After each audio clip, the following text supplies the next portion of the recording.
buckle up, because today we are diving deep into a story that's both captivating and chilling, you know? Mm-hmm.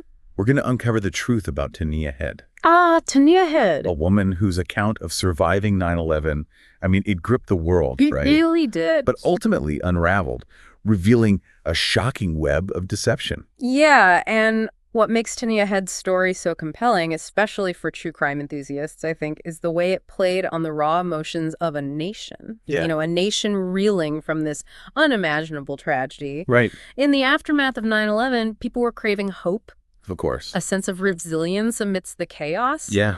And Hedda provided that. She stepped into the spotlight with this narrative that seemed almost too perfect. Too perfect. Too poignant to be anything but true. Right. Okay, so let's unpack this a little bit. Picture the scene. The dust settling after the collapse of the Twin Towers. The world is in shock. And then emerges Tania Head, sharing her harrowing story of escape. From the 78th floor. From the 78th floor of the South Tower. It was vivid, heart-wrenching. I mean... She described crawling through smoke and debris, the searing heat, the agonizing death of her assistant right before her eyes. She spoke of a heroic firefighter. Oh, wow. Carrying her to safety as the tower crumbled around them. I mean, a scene straight out of a disaster movie. And the details, oh my gosh, the details she added were so powerful, so emotionally charged. She recounted a dying man giving her his wedding ring, her fiancé perishing in the North Tower, lost forever, just moments before she could reach him. She even had a severe arm injury. A physical scar to corroborate. The physical scar to corroborate her tale. It was a story that captured the imagination, fueled by the desperation for hope in a time of just profound loss. Yeah, and that's where the true crime aspect kicks in. Yeah. Her story wasn't just a testament to human resilience. It was a carefully constructed lie. Oh, wow. A performance designed to captivate and deceive. So how did she go from being just another survivor to becoming like a leading figure in the World Trade Center Survivors Network? So Head's ascent within the network was swift. It was fueled by her charisma and her tireless dedication to the cause. Okay. She organized events, tirelessly fundraised, even led therapy sessions. Wow. Positioning herself as a pillar of support Right. for those struggling to cope with their own trauma. It's like she was, from the outside, she appeared to be the embodiment of strength and selflessness. A beacon of hope. A beacon of hope in the face of unimaginable darkness. Right. But, as with many true crime cases, Oh, yeah. there were cracks beneath the surface. Absolutely. Subtle inconsistencies that hinted at a darker truth. You start to see those cracks when you dig a little deeper. Yeah. For example, details about her fiancé shifted. Okay. Was he her husband or fiancé? She was very evasive about basic information. And perhaps most tellingly, her name was absent. Oh, really? From a 2002 New York Times article that documented survivors above the impact zone. It's hard to imagine questioning someone who's endured such trauma, especially in the sensitive aftermath of 9/11. Did people hesitate to challenge her story? Absolutely. There was a powerful social taboo I would imagine. surrounding questioning a 9/11 survivor. People felt guilty, Yeah. hesitant to cast doubt on someone who seemingly suffered so much. Right. And Head leveraged that reluctance, you know, her emotional intensity serving as a shield against scrutiny. So when did the truth really start to unravel? Was there a specific event that exposed the lies? So the turning point came in 2007 when the New York Times, prompted by their upcoming anniversary coverage, launched a deeper investigation into Head's story. Okay. And what they uncovered was a bombshell. Head had fabricated her entire background. Hold on. Are you telling me she made everything up?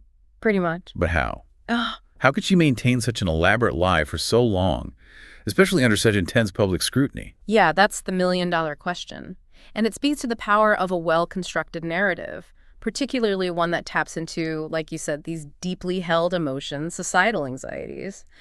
Head was a master manipulator using vivid imagery, raw emotion, and the social taboo surrounding 9/11 to deflect suspicion and solidify her persona as this resilient survivor. Wow, that's a lot to process.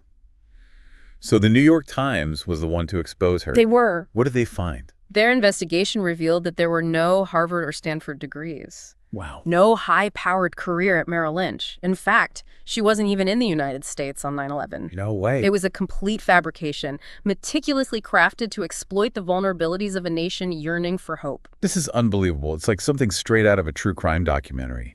I bet the fallout was huge. What happened once the truth came Yeah, out? the repercussions were immediate and far-reaching. Yeah. Head was swiftly removed as president of the Survivors Network, disappearing from public view almost overnight. To this day, her whereabouts remain largely unknown, adding another layer of mystery to this already captivating case. Wow. But the emotional damage caused by her deception was undeniable. Yeah. Those who believed her, who confided in her, felt deeply betrayed. Of course. Their trust shattered. So much to unpack here. We've explored the events, but now I'm dying to know why. What could possibly drive someone to fabricate such a horrific experience? Was it simply a thirst for fame, a desire for attention?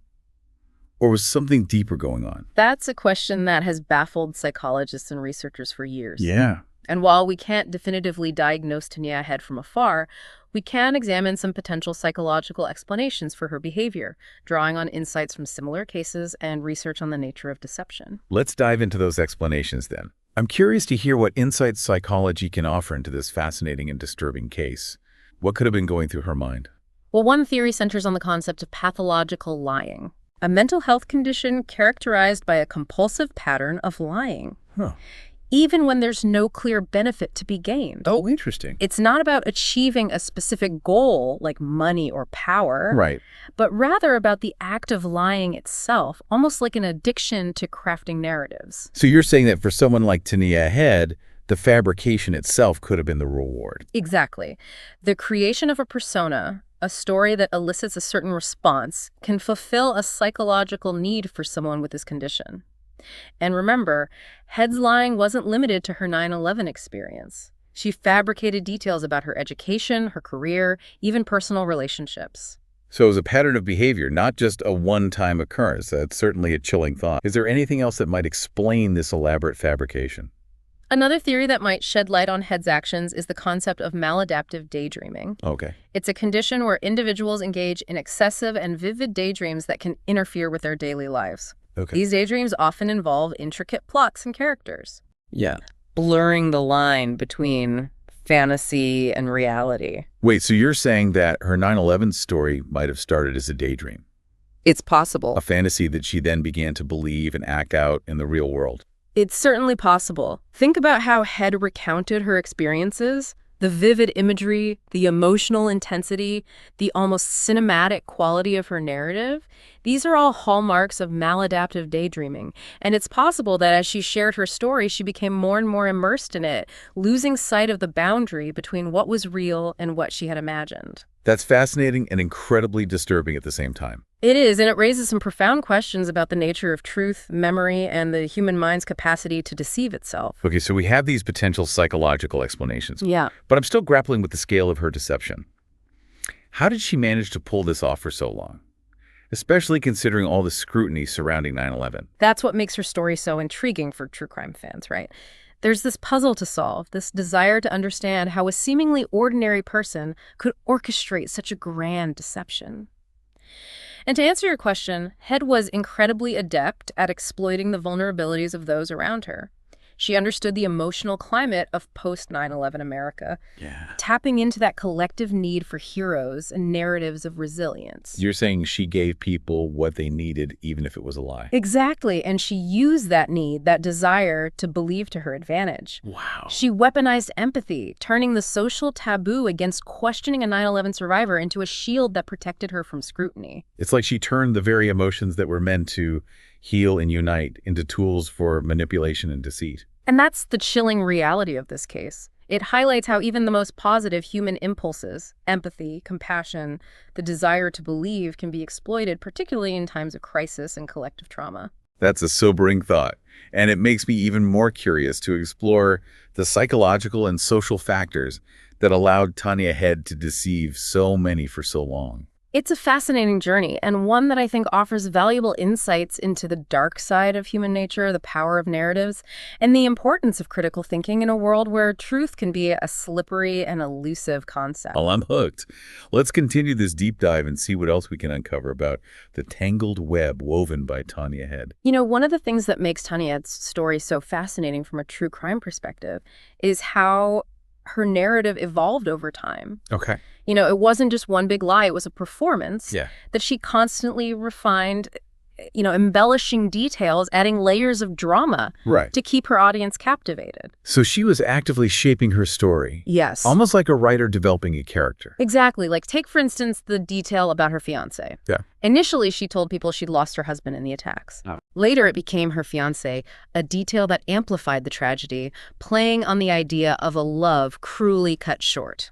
And the scene where she described witnessing her assistant's death during the plane's impact, that detail was so visceral, so horrific, it's hard to forget.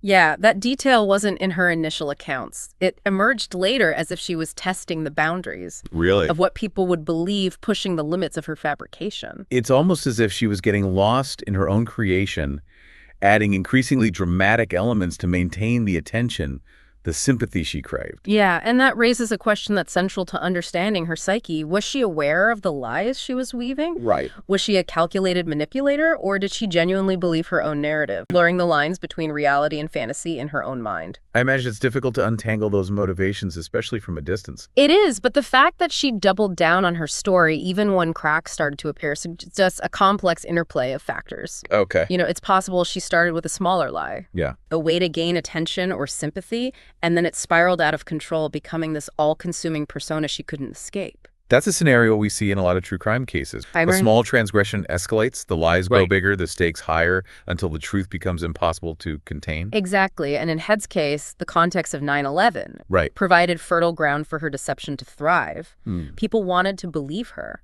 Of course. They needed a symbol of hope amidst the devastation. Yeah. Challenging her story would have meant challenging that hope, questioning a shared narrative that Yeah. provided comfort and meaning in a time of profound uncertainty. So she was able to exploit that collective need, that vulnerability, to protect her own fabricated world. Precisely, and let's not underestimate the power of group dynamics. Okay. The Survivors Network was a tight-knit community bonded by shared trauma. Right. Within that context, trust and empathy were paramount. So once she gained the trust of a few key members, her story spread through the network, gaining credibility simply because it was endorsed by people they already trusted. Exactly, and once that trust was established, it became incredibly difficult for anyone to challenge her story without risking ostracism, Yeah. without being seen as insensitive or disloyal to the group. It's a phenomenon we see time and time again in cults, Right. in organizations where a charismatic leader exerts a powerful influence over a vulnerable group.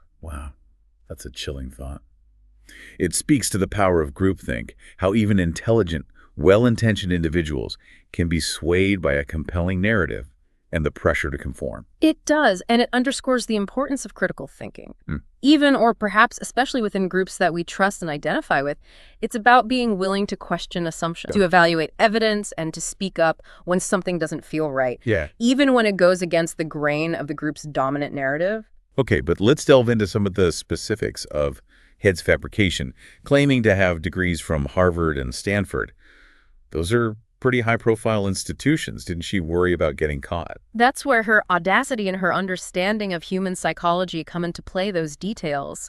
A Harvard degree, a Stanford MBA, Yeah. weren't random. They were carefully chosen to enhance her credibility, to position her as an exceptional individual, Right. someone worthy of admiration. She wasn't content with being just a survivor. No. She had to be the ultimate survivor, a high achiever who would overcome unimaginable odds. Right. And she also knew that verifying those credentials would require effort, time, and resources. Oh, sure. It's a classic con artist tactic. Make bold claims that are difficult to disprove in the short term, Right. banking on the fact that most people won't go to the trouble of digging deeper. And remember her claim of working at Merrill Lynch, placing her in the South Tower during the attacks. Yeah. That turned out to be completely false as well. Right. It was Merrill Lynch didn't even have offices in the World Trade Center at that time. It's a detail that with even a little bit of research would have exposed her lie. Wow. But again, she relied on the emotional intensity of her story, the social taboo surrounding 9/11 to shield her from closer scrutiny. And perhaps the most shocking detail of all, she wasn't even in the United States on 9/11. I mean, how did she think she could get away with passports, travel records? Those are pretty hard to fake. It's baffling, isn't it? And yet for years, no one thought to check those basic facts. Wow. It highlights how easily we can be swayed by a compelling narrative, Right. by a performance that taps into our emotions and reinforces our biases. It's a reminder that even in a world awash in information, verifying facts, questioning sources, Yes. and maintaining a healthy skepticism are more important than ever. You're absolutely right, and Tania Head's story is a stark reminder of the consequences of not doing so. Yeah. The damage she inflicted wasn't just personal, it eroded trust, cast doubt on authentic stories of survival, and contributed to the broader climate of misinformation that we're still grappling with today. So in a way, she wasn't just deceiving individuals. Yeah. She was deceiving a nation, manipulating a collective narrative of resilience and healing for her own personal gain. And that's what makes her story so unsettling. It's a reminder that the truth can be a fragile thing, easily manipulated and distorted, Right. and that the pursuit of truth requires constant vigilance, a willingness to question what we see and hear, even when it comes from sources we trust or admire. Okay, but let's go back to the psychological explanations for her behavior. We talked about pathological lying and maladaptive daydreaming. Yeah. Could there be other factors, other psychological needs that drove her to create this elaborate web of deception? Absolutely. Human behavior is rarely driven by a single factor. And in Head's case, it's likely a complex interplay of psychological and social forces that contributed to her actions. Let's explore those forces then. What else might have been going on beneath the surface? Well, one theory that's often put forward in cases like this is the need for attention and validation. Yeah. Head, by all accounts, was a charismatic individual, someone who thrived on being the center of attention. And in the aftermath of 9/11, being a survivor, a symbol of resilience would have guaranteed that attention, wouldn't it? Exactly. It's possible that she craved that validation, that sense of importance, and that her fabricated story was a way to achieve it. But couldn't that need have been met in other ways? Yeah. Through genuine acts of service, through supporting other survivors? It could have, but for someone with a deeper psychological need, perhaps stemming from childhood trauma or an insecure attachment style, or ordinary acts of kindness might not have been enough. They might have craved something more dramatic, more extraordinary to fill the void within. So her lie became a way to compensate for those unmet needs, to create a sense of self-worth that she couldn't find in her everyday life. That's a very insightful way to put it, and it highlights another potential factor at play, the impact of societal pressures. Head's fabrication wasn't just personal. It reflected the culture she lived in, a culture that often equates success with achievement, status, and overcoming adversity. So she was playing into those expectations, Yeah. crafting a persona that aligned with those cultural ideals. Precisely think about the details she chose to fabricate, the prestigious degrees, the high-powered career, the tragic love story. Wow. These aren't random elements. They're carefully selected to evoke admiration, sympathy, even envy. It's almost as if she was creating a character designed to garner maximum attention and praise in a society obsessed with achievement and resilience. And let's not forget the specific context of post-9/11 America. There was immense pressure to be strong, to be resilient, to embody the spirit of never giving up. Yeah. Head's story tapped into that cultural narrative, making her a symbol of those ideals, Right. even if it was all based on a lie. So in a way, her deception wasn't just about her personal needs. It was also a reflection of our collective vulnerabilities, our susceptibility to narratives that reinforce our beliefs and desires, even when those narratives are built on shaky ground.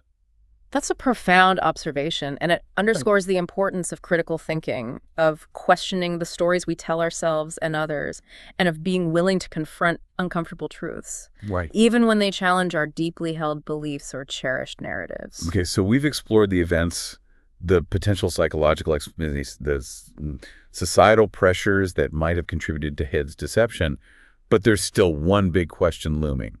What happened to her? Yeah. Where did she go after the truth came out? That's the final twist in this captivating true crime saga, isn't it? The disappearance of Tania Head is almost as intriguing as the lies she told. She just vanished. Yeah. Like a ghost. Almost after the New York Times expose, she was swiftly removed as president of the Survivors Network and disappeared from public view. Wow.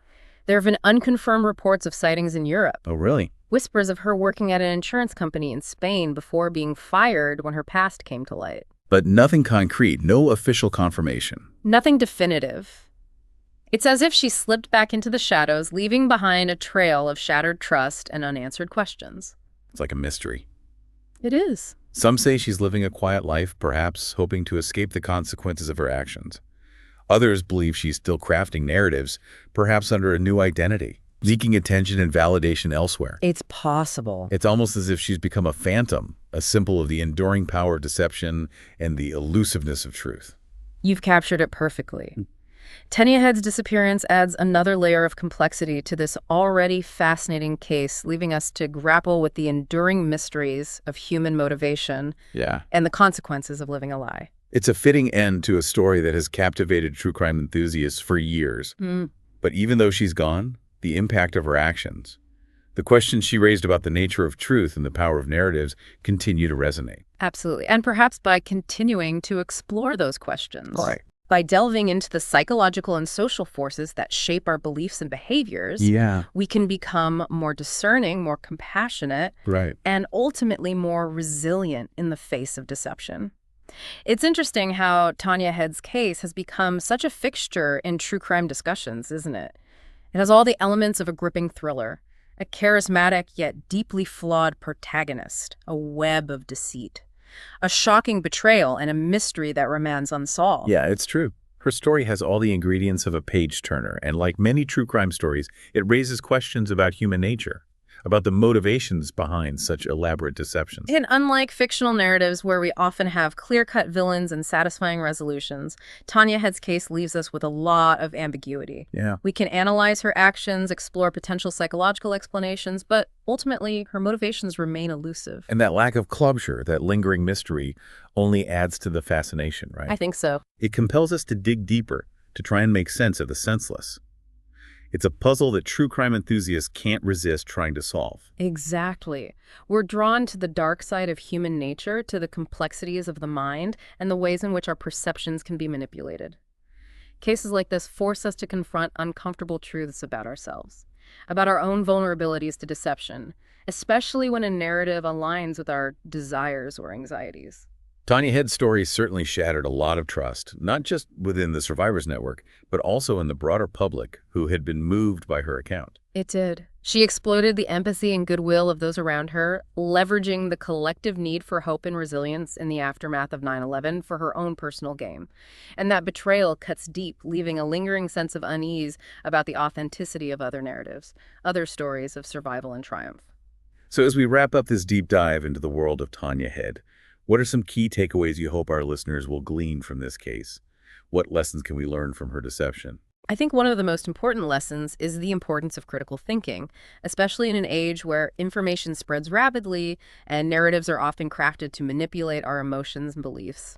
It's about being discerning, questioning sources, verifying information, and being willing to adjust our views when presented with new evidence. It's easy to get swept away by a compelling story, especially one that confirms our biases or appeals to our desire for hope or justice. But Tania Head's case reminds us that we need to be vigilant, to approach information with a healthy dose of skepticism. Absolutely. And that skepticism shouldn't be limited to news articles or social media posts. It's also about questioning the stories we hear in our personal lives, the narratives we construct about ourselves and others. It's about recognizing that everyone has a story, and those stories are often shaped by a complex interplay of personal experiences, societal pressures, and psychological needs. Exactly. And another crucial takeaway, I think, is the importance of empathy, even when confronted with deception. Judging Tania Head is easy, but trying to understand or to grasp the complex factors that might have led her down this path is far more challenging and ultimately more insightful. It's about recognizing that even those who deceive us are often driven by their own vulnerabilities, their own struggles to navigate a complex world. It doesn't excuse their actions, but it does allow us to approach these situations with more nuance and compassion. And perhaps by understanding the root causes of deception, we can create a culture where vulnerability and authenticity are valued, where individuals feel safe to acknowledge their imperfections and struggles without resorting to fabrication or manipulation. It's about creating spaces where honesty and empathy can flourish, making it less likely for stories like Tania Head's to take root and inflict such widespread damage. Well said, and as we conclude this deep dive, I encourage our listeners to reflect on the role of narratives in their own lives. Okay. What stories do we tell ourselves? What narratives do we cling to, even when evidence suggests they might not be entirely true? It's a journey of self-discovery, a process of examining our beliefs and biases, and ultimately striving for a deeper understanding of ourselves and the world around us. And perhaps by engaging in that process of reflection, we can all become a little bit wiser, a little bit more discerning, and a little bit more compassionate in our interactions with others. That's a powerful message. And on that note, dear listener, we leave you with this final thought. Keep questioning, keep exploring, and keep those critical thinking caps firmly in place as you navigate the fascinating and sometimes treacherous landscape of human experience. Until next time, stay curious.